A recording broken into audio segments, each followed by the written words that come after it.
coming down. I never left it on the ground. I'm not coming down. I wanna go higher, higher, higher than this. Hello, this is Rebecca Fleetwood Hessian, host of the Badass Women's Council podcast. And I'm so glad you're here today. This episode is amazing. Today we have Vicki Dalton, who is a therapist. In fact, she was my therapist. And I chose to work with Vicki because of her profile. When I first was looking for someone to talk to, Vicki is a therapist, a psychologist here in Carmel, Indiana, where I live, that is really for women. And she specializes in helping people through transitions, divorce, depression. She works with a lot of young women, adolescents, guiding families through things. She gets us as women. And I can't wait for you to hear all of the rich information that we cover. We cover everything that I've wanted the Badass Women's Council to be about. Mindfulness, getting rid of judgment and shame. What happens when we're too busy juggling it all and trying to take care of everyone else that we lose ourselves a bit, and even more importantly, we lose our permission to connect with others, permission that we think we need to give ourselves. I mean, it's just full. I learned a ton just going back and listening to it to do the editing and preparing to send it out to the world. So I think it's one of those episodes that you're going to want to bookmark and go back to again and again. I think you're going to want to share it with everybody you know. And I'm just excited for you to hear what we have for you today. Okay, here we go. Hello, I'm so excited to have Vicki Dalton here today on the podcast. She was my therapist several years ago. And when I pulled in the parking lot today, I thought to myself, oh, yay, I get to go see Vicki and I don't have to pay her. So I'm really excited that you agreed to do this for free today. Yes, for free. Sounds exciting. I hope so. So you were one of the first people I thought of on the podcast because we had such great discussions that during my therapy sessions, I would think, oh, I love her. I want to be friends. So it's good that we're a few years past that when I can actually have this kind of conversation with you. Absolutely. Especially as it relates to strong women. So everything about the Badass Women's Council is about how can strong women continue to be reflective and most often connected to other strong women. And one of the dynamics that I find kind of gets in our way sometimes is sometimes a positive, but can turn into a negative, which is self-awareness. So this is the reflection aspect of kind of being badass.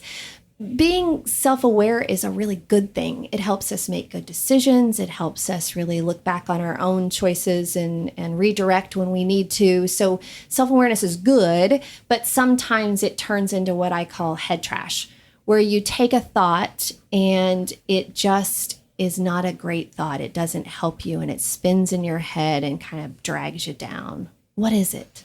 Help us know what that is. So there's lots of things that it can be. I mean, it makes sense. You're right. Following that line of thinking, being self-aware is necessary for change and for growth and the ability to enjoy where you're at in life too. You have to be present for that. Sort of a concept that we refer to as mindfulness, being aware in the moment of what's going on inside your head and in your life.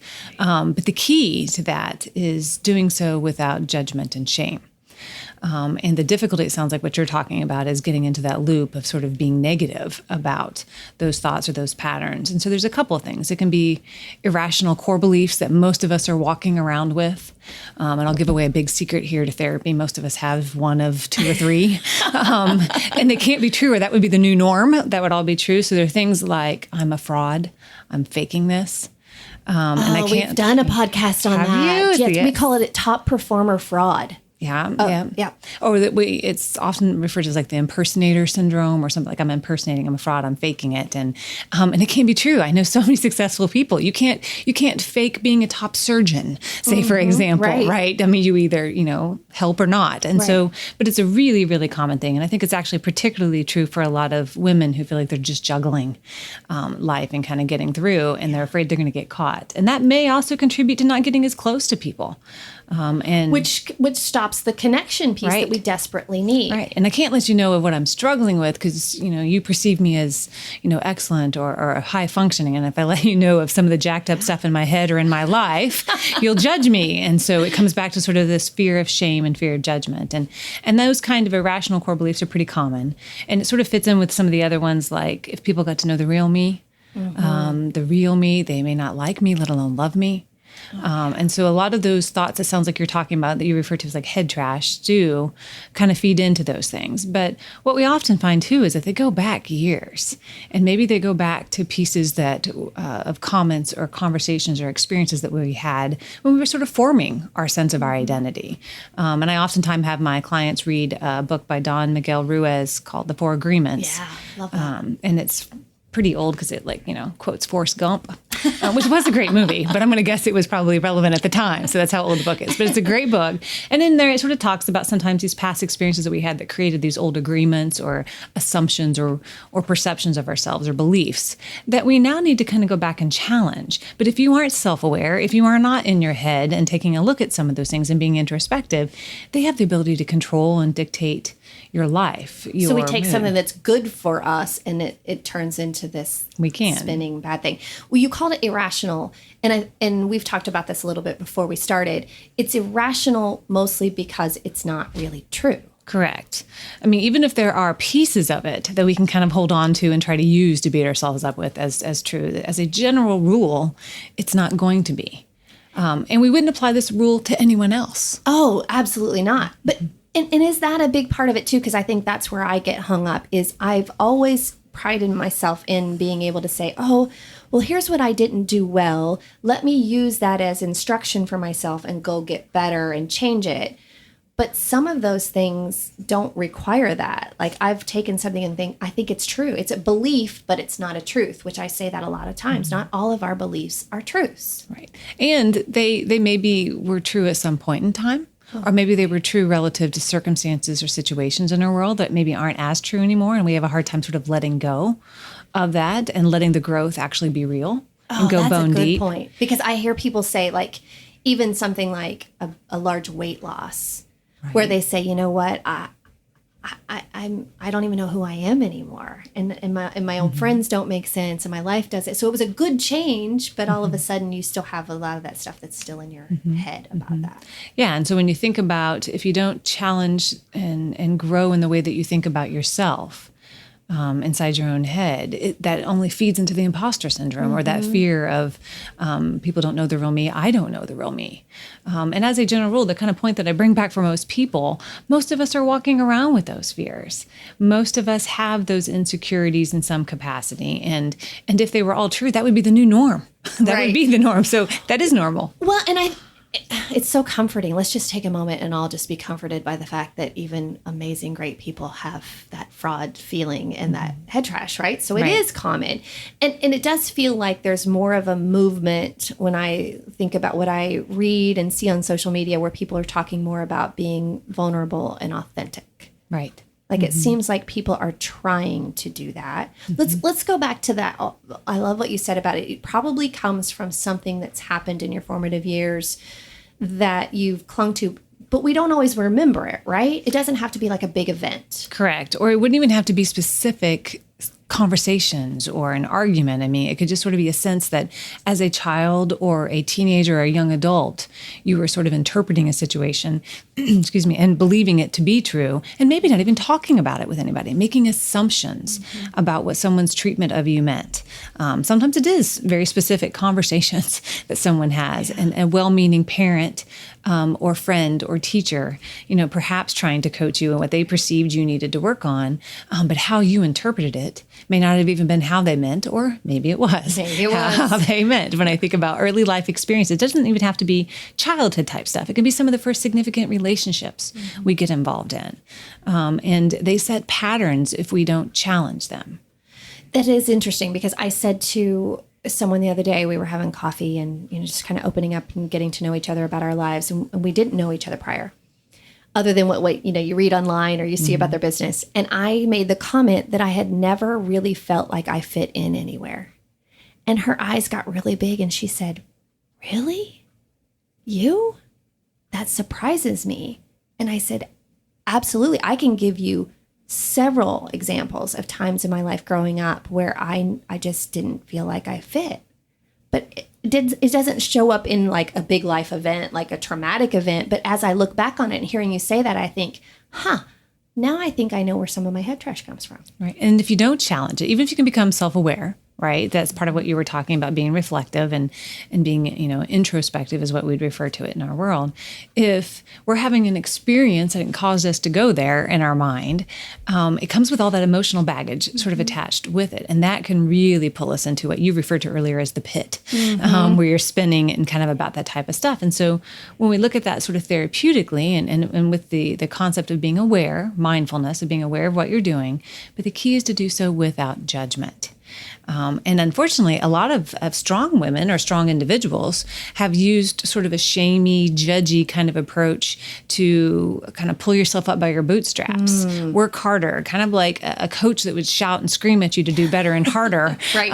Where for a lot of us it just made us cry. Yeah, But if right. it's inside your own head, that has an enormous amount of power and influence. And how many years do we do that in a way that we would never do to our friends, to our children, to our spouses, to even most of our enemies, if we even have them.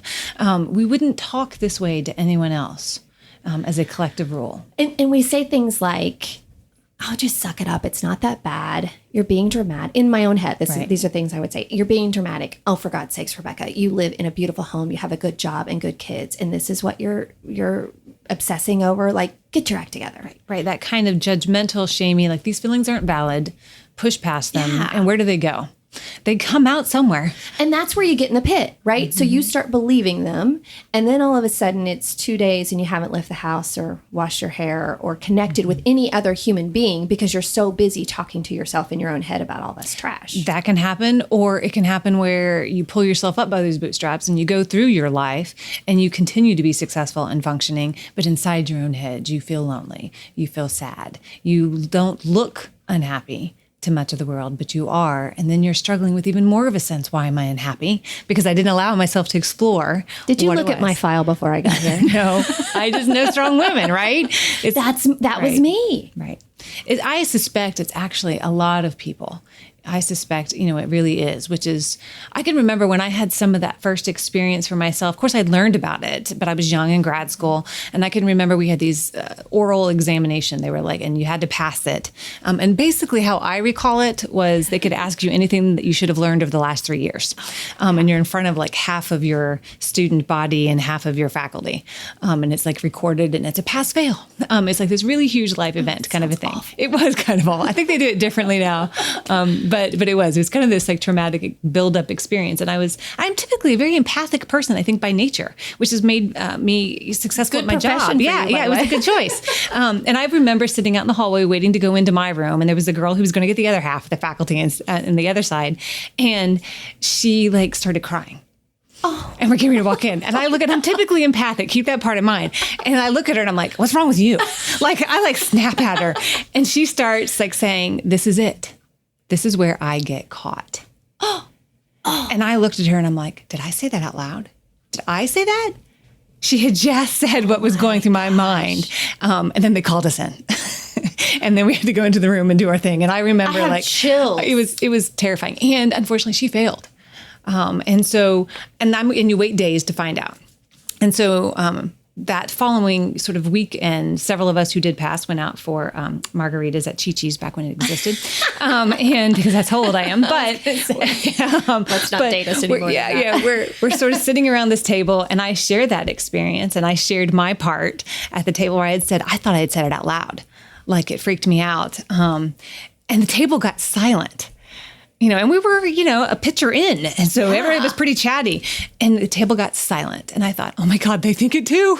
They think I should have failed. Oh, they think it about you. That's my interpretation, right? Because you make assumptions about people's behaviors based on your own emotions and insecurity. Right. So my assumption was that. And then the girl next to me gets tearful. I'm like, oh my God, she doesn't want to tell me. And instead she says, if you think you're a fraud, what am I? What about you're so great. And then the guy next to me, was like, yeah, that's kind of surprising, And then the person next to him kind of went around like, I can't believe I passed. I literally had a panic attack when I got noticed that I passed because I thought I was going to fail. And we kind of went around the room and I was looking at some of these top performers, people that I was excited to be training with and knew on some level I was in serious competition for some of the best placements because these were amazing people and everybody at the table felt it. And there was only one guy there, so I can use his experience, I suppose, minimally, but we all felt it. And I remember thinking, this is something big and something really broken. Absolutely. Why do we all think this? And then I had my next margarita, so that was the end of that that conversation.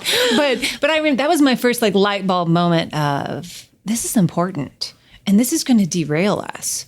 And I have discovered that a lot of men feel this, but not seemingly as much as the women do. And I think we do it in some ways unintentionally in our culture or to each other or from one generation to the next. And we need to break the cycle of it. Oh my gosh, this is huge. I have chills because I just am recalling so many conversations I've had with people since I started this Badass Women's Council thing, opening up these conversations. It rings true with everybody. And what you said about the first silence you internalized. I took it to, of this course. This must be about me. Yeah, they don't want to tell me awkward cricket sound in the background. And we do that all the time. We see a woman and we look at them and we think, oh, she's got it all together. I'm the one. But we're all feeling this way. One of the Badass Women's Council members, Nicole Bush, who's been on the podcast, she talked about a situation at her gym not too long ago where she looked across the gym and there was this beautiful young girl. And she said, actually, I looked at her and I thought, I have lip envy. Like, that girl has beautiful lips. Because that's what we were like, oh, look at her hair, look at her lips. And she said, I went over and I smiled at her and I wanted to strike up a conversation because that's just who Nikki is. She would do that with anyone. And she said she just wouldn't engage. And she said, I internalized that she was thinking, who is this older chick at the gym who doesn't have her? And if you could see Nikki, she's gorgeous and totally has her act together. She said, but I immediately started to think it was about me, that she wouldn't engage with me. And she said, it just so happened as we were walking out together, the gym owner introduced us because we were walking out together. And Nikki said, she looked at her and said, yeah, I tried to strike up a little bit of a conversation with you earlier. And they did strike up a conversation. And the girl said she was thinking the same thing about Nikki, of why would she ever want to talk to me? Look how, strong and healthy and beautiful she is. And they were each thinking that about each other. So they were not connecting because they were so in their own heads thinking it was them. So you think about that concept you're talking about, like with head trash, right? So if that gym owner wouldn't have come over, right, and the chance encounter kind of created an opportunity to really challenge the validity of those internal irrational beliefs that they had, that would have left her for days. Hopefully not. She would have worked through it, right, or let it go. But it would have added to, especially if there's something in her past, and maybe it was a similar experience that wasn't spoken, an experience where people don't like me or women don't like me, or those kind of thoughts. And you look for data. Unfortunately, if you're not challenging this, you look for data that supports this belief instead of you sort of filter it away. It's one of the difficult things with anxieties and insecurities. You just dismiss things that don't fit in. They don't make solid memories, but you have like HD quality memory examples of things that you feel like that did. And it's so true. And you can't have it both ways. Right. We can't have it both ways, but we do. And we wouldn't apply this to other people. And I think that women and one of my undergrad degrees was in a fun field of sociology. And so not a whole lot you can do with it career-wise necessarily, but sorry for all you majors out there in sociology, but it was fun. And one of the concepts that I remember learning about was the queen bee syndrome. Oh, I read this book, Queen Bees and Wannabes. Yes. And so the concept of like women can't support each other.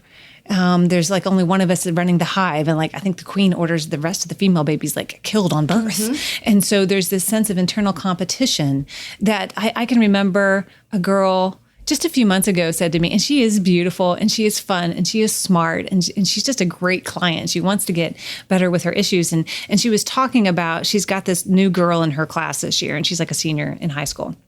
And she's beautiful and she looks perfect. And she was so frustrated because she's nice too. Like she wanted to find she wanted something her to be a wrong. bitch. Yeah, and she's not. And so we were sort of talking about, and she's like, and then she heard it. She said it out loud. She goes, "Oh my God, am I a horrible person? Am I a bad person?" I said, "No, but I think our culture kind of inspires that. What would be different?" And then we have to kind of walk through, how do you approach that person as somebody? She goes, "I think we're going to be friends." And I have to admit to her that I didn't want to like her. And we kind of process some of that. But her instinct was to find something wrong with this person. She, I suppose, some evolutionarily wise, saw as competitive on some level.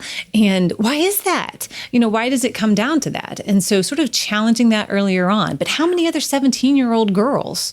All of them. All of them. And how many more willing to think about it? It's really interesting. It is interesting. And so talk about this major stage of life that she's in right now. It starts around puberty and lasts about mid-20s, this identity formation, trying to discover who she is, who she's going to be, incorporating what she's learned from her family and her culture and her faith and her society, but also what does she personally accept, her belief systems about any number of things. And what a difficult time in life to do that. It's so hard to watch too, because I don't know what to do a lot of days. Yeah. And so when we think about when I coach so many different people who come in here, men and women and kids of all ages, all the way through life, at some point these insecurities come up. Mm-hmm. Did we ever talk about the 16-40-60 rule? I don't remember. It doesn't sound familiar. So I was at a conference years and years ago, and I don't even remember what the conference was about. It's a continuing education thing. And the speaker up there was talking about whatever the topic was. And the guy next to me, raised his hand and he said, "So it sounds like you're talking about the 16-40-60 rule." And the speaker was like, "Right, exactly." And people around, I looked around the room and everybody seemed to be nodding their heads. I'm taking notes. I have no idea what this is. And was this before you could Google it? Yeah, this would have been before we all had smartphones, because you're right, I would have. So at lunchtime, I kind of sidled over to the guy that I had been sitting next to, and I'm like, "So that was a really great comment." And I was trying not to let him know that I didn't know. I'm so much more confident now. I would just ask now, what's up with that? But maybe I hadn't heard it called that before, but I was well aware of it. And the numbers are slightly arbitrary, but the concept really fits. And I feel like it applies much more, unfortunately, to women than it does men. But at 16 years old, you feel like you were on a stage in high school, that everything you say or do, it matters. You get a pimple on your nose and the world will judge you. Every heartache you go through, it's on display. You're on a stage. You're like a fish coming in the little baggie from the fair. There's nowhere to hide in there. And it all feels like it matters. Yeah. At 40, particularly as women, we sort of transition to this point of, I really don't care what you're thinking about me anymore. I am going to live my life the way that I want to. I'm going to raise my children. I'm going to make these choices that I feel like are the best for me. We sort of gain our confidence. And I don't care that you're judging me. And then at 60, we transition to this point of realization that nobody was ever watching you. And it's freeing. It's freeing to know it. You're still doing what you're doing at 40, but now you realize nobody's watching you. And that because they're all inside their own heads, worrying about you judging them. I had this exact conversation on the way to school with my son when he was 15. And because he was obsessing over a zit or something like that. And he was obsessing over it. And I said to him, "Do you know what every other person at school is thinking about?" And he looked at me thinking I was going to say, "Your zit." And I said, "Their own zit, or their own bad haircut, or their own whatever. Everybody has their own stuff. They're so busy worried about their own stuff. Mm-hmm. They don't have time to worry about your zit." But do you think he got it? He's a weird, exceptional old soul. He did. He looked at me and he said, "Oh my gosh, you're so right. Because when I talk to my friends, they only talk about their own stuff." Right. He did get it. So that's sort of our goal in life, or at least one of my goals in life, is why do we have to wait until we're 60 to figure out that nobody's really paying that much attention? How do we do that? So you're going to tell us today, right? Sort of. It's some of the same concepts. Some of the same concepts you're talking about. It's important to be introspective, to be self-aware, to pay attention to that internal growth, right? To be mindful of it, but without the shame and the judgment. So that if you're holding on to those pieces, you can't grow. You can't learn. And when we recognize that most of us are just trying to get through the day, and trying to have some positive experiences. And you realize that an enormous amount of that pressure isn't viable. Now, in high school, there is a certain degree of display. There is a certain degree of that. So it's Social not media is not helping that. No, it's not. We don't have time for that today. Or in the bigger picture of, you are judged by your grades. Think about any other time in life, if we all had to walk around knowing we had to turn in a paper and it was going to be critiqued, and then you get a grade, and then that grade can influence your outcome of your future when you aggregate them all together. We're putting a lot more pressure on kids today than we used to, so it's accelerated. Right. So they have the genuine pressures in some of those other pieces, but then there's the social viability. And you're trying to figure out who you are during all of that. What so a perfect story. Yeah, there's a lot going on there. So part of it's sort of this concept of learning to appreciate who you are, know who you are, and learn from it. That doesn't always mean you're going to love everything about you. But if there are aspects of you that are not as healthy as you would like for them to be, that need to be self-aware is a good thing. And becoming aware of it, especially if you can separate out the past judgments and stuff that's attached to it and just focus on the present. Is this relevant to me now? Is that still choices that I make? Is that really still how I feel? Is it really true? Is it really true? Just something that I believe, yeah. And then you can always work on it if you're mindful about it and trying to discover, why do you feel compelled to do X, Y, or Z? That's how you focus more introspectively. As a general rule in today's society, if you really do something that other people will find offensive or judgmental, they're going to tell you. They're going to tell you. They're going to tell you. So you don't have to sit and spin in your head about it. They're going to tell you. Or you'll read about it on social media, as you said. So ultimately, teaching most of us to be more mindful, and more present in the moment, which is a really big concept that I think a lot of people are starting to get, and being able to take joy in some of the moments. Most oftentimes when we're taking stock in our own head, we're at risk for focusing on what's not getting done, or what did we not do well, or what are we frustrated that somebody else has that we don't, and how do I get it, or that kind of concept. Even when life is challenging and not all together. So you can have joy and have that sense of present good feeling at the same time you're going through a challenging situation at work. You don't have to wait until everything's all cleaned up. No, and being aware, even if you have played a role in some of the frustrating or difficult, pieces, that actually becomes helpful. My concept is about accountability and ownership, not about fault and blame. Oh, yeah. Say that again. So it's about, so I believe that growth and human development happens when we focus on accountability and ownership. Okay. What role do you play in some of the struggles that you have? Not because I'm going to focus on fault and blame. Those are the opposite. They keep you stuck. They make you spin. That's the head. Thing. Yeah. As opposed to ownership. And of course, validating, is this truly something I should own, is sort of part of what we were talking about before with the old agreements that you need to break sometimes. Right. But the concept of, all right, what role do I play? Because I can change that potentially.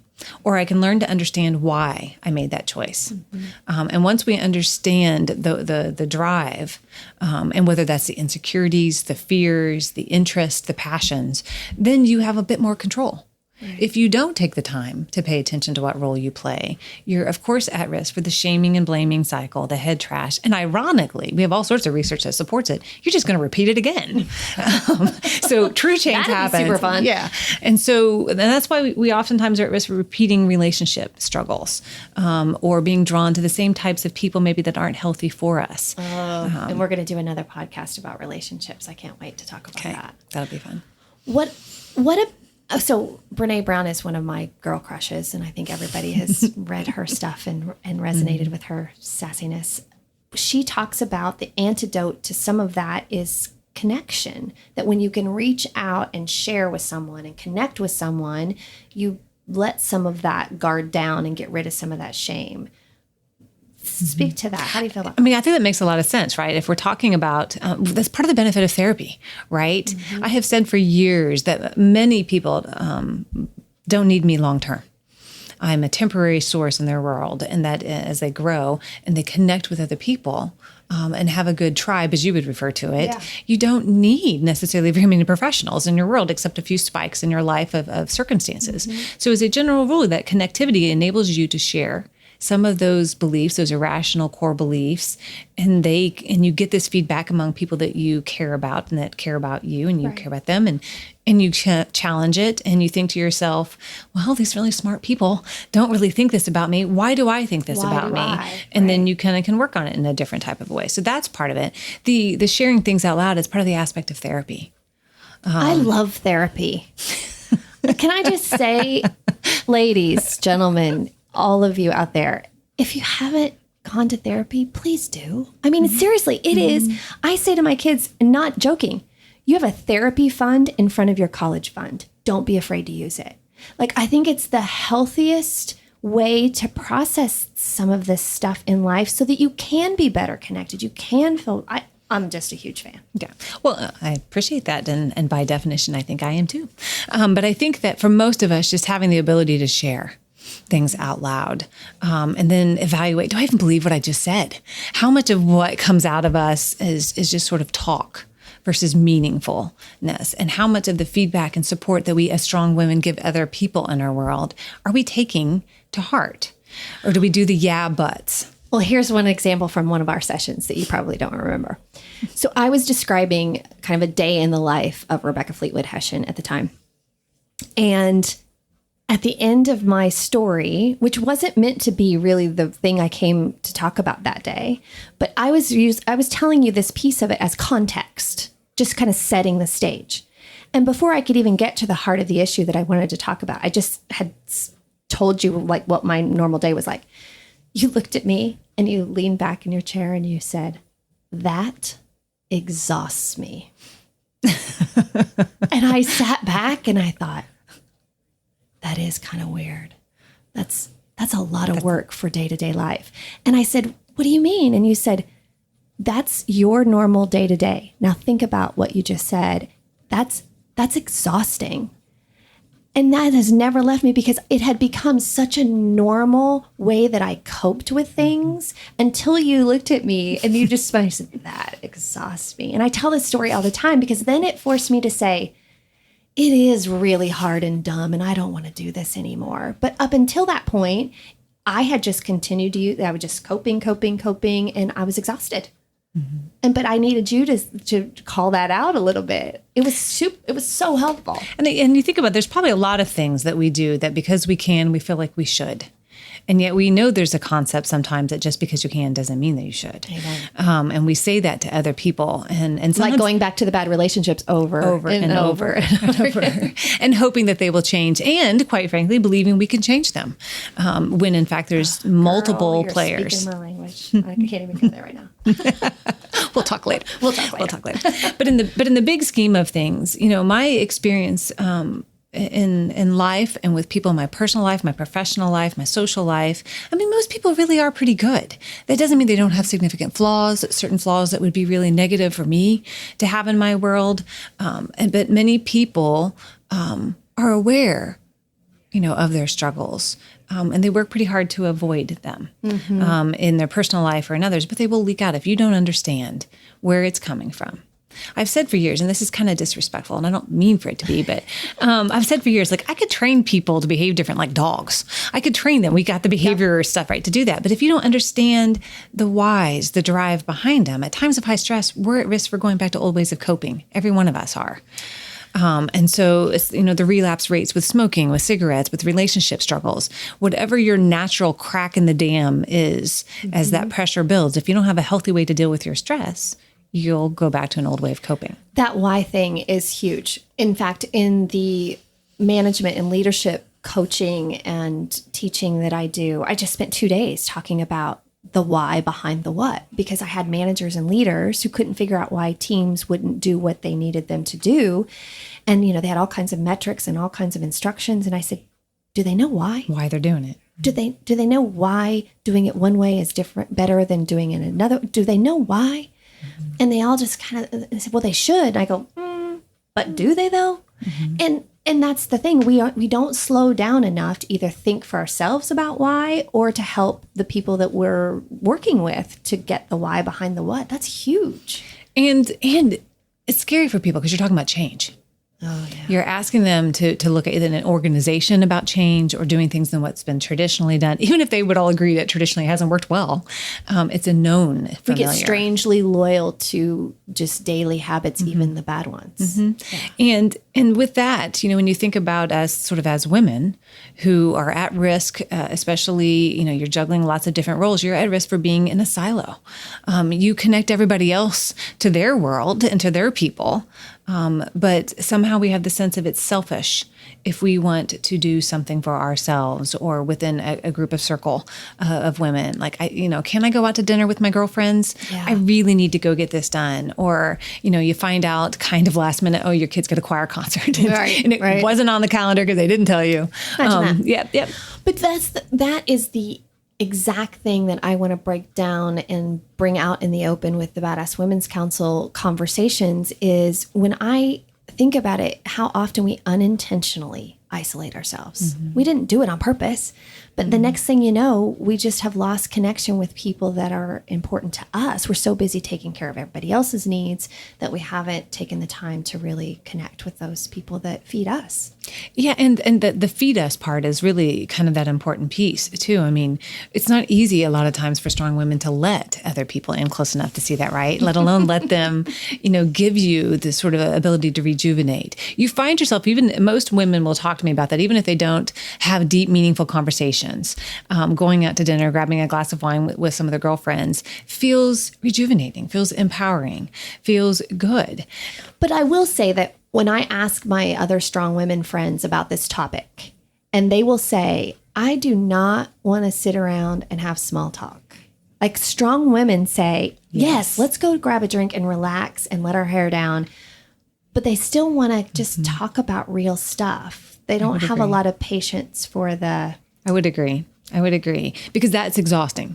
Because if it's about the minutia, it doesn't fill me back up. It drains me. Oh, there's an hour of my life I don't get back. Shut up already. And you don't feel more connected to that person, which is why most of the time when I talk with these girls, well, what did you ended up talking about at dinner last night? What did you guys? Oh, I don't know. We just talked about this. And oh, wait, that's not true because so-and-so was talking to me about what was going on with their son. And it made me think about what I need to be doing. And then we shared. So it turns out they most of the times probably are talking about it. But how difficult it is for them to emotionally, or perhaps even in their world among their spouses or their kids, to get the permission, which is what it feels like they have to have in order to make that time available. And that's really a mistake. And so where is that? What's the why? Is that so hard for you to do?